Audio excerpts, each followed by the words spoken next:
ಇದು ಹಂಪಿ ಅಲ್ಲ, ಇದು ಹುಬ್ಬಳ್ಳಿನಾಗಿರೋ ಚಂದ್ರಮೌಳೇಶ್ವರ ದೇವಸ್ಥಾನ. ನಮಸ್ಕಾರ ಎಲ್ಲರಿಗೂ, ನಾನು ಅಕ್ಷತಾ ನಾಯಕ್.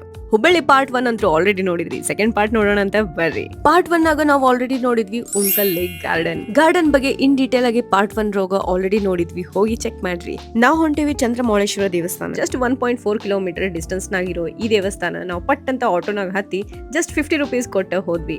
ಸ್ವಲ್ಪ ನಡು ಹೋದ್ರ ಬೈ ವಾಕ್ ಹೋಗ್ಬೋದು, ಇಲ್ಲಾಂದ್ರೆ ಆಟೋನಾಗ ಡೈರೆಕ್ಟ್ ಕರ್ಕೊಂಡು ಹೋಗ್ಬಿಡ್ತಾರೆ ನಿಮಗೆ. ನಾವು ಹೋಗೋದೇ ತಡ ಆಲ್ರೆಡಿ ಪ್ರೀ ವೆಡ್ಡಿಂಗ್ ಶೂಟ್ಸ್ ಅಂತ ಎಷ್ಟೋ ಜನ ಬಂದ್ಬಿಟ್ಟಿದ್ರು. ಇದು 900 ವರ್ಷಗಳ ಹಳೆಯ ದೇವಸ್ಥಾನ.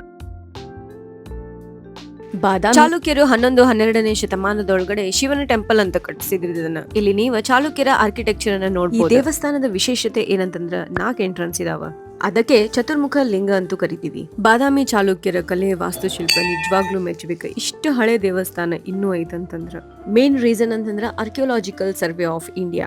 ಈ ದೇವಸ್ಥಾನ ನೋಡಿದ್ರೆ ಒಂದೇ ಕಲ್ಲಿರೊಳಗಡೆ ಕೆತ್ತನೆ ಮಾಡ್ದಂಗ ಕಾಣಿಸುತ್ತೆ. ನಿಮ್ಗೇನಾದ್ರೂ ಇದ್ರ ಬಗ್ಗೆ ಏನು ಹಿಸ್ಟ್ರಿ ಗೊತ್ತಿತ್ತಂದ್ರೆ ನನ್ನ ಕಮೆಂಟ್ ಬಾಕ್ಸ್ ಹೋಗ್ತೀವಿ. ಬೆಳಿಗ್ಗೆ 9 ಗಂಟೆಯಿಂದ ಸಾಯಂಕಾಲ 6 ಗಂಟೆವರೆಗೂ ಓಪನ್ ಇರುತ್ತೆ. ನಮ್ಮ ದೇಶದ ಆಸ್ತಿಗಳನ್ನ ನಾವೇ ಉಳಿಸ್ಕೋಬೇಕು. ಅದಕ್ಕೆ ಅಲ್ಲಿ ಹೋಗಿ ಏನು ಗಲೀಜ್ ಮಾಡ್ಲಾರ್ದೆ, ಪ್ಲಾಸ್ಟಿಕ್ ಏನು ಹಾಕ್ಲಾರ್ದೆ ನಾವ್ ಅದನ್ನ ನೀಟಾಗಿ ನೋಡ್ಕೋಬೇಕು. ಈ ತರ ನಿಮ್ಮ ಊರೊಳಗಡೆ ಏನಾದ್ರೂ ವಿಶೇಷತೆ ಇತ್ತಂದ್ರೆ ಕಮೆಂಟ್ ಬಾಕ್ಸ್ ಒಳಗೆ ತಿಳಿಸಿ, ನಾನು ಅಲ್ಲಿ ವಿಸಿಟ್ ಮಾಡಿ ಅದನ್ನ ನಿಮಗೆ ಮತ್ತೆ ತೋರ್ಸಕ್ಕೆ ಟ್ರೈ ಮಾಡ್ತೀನಂತ.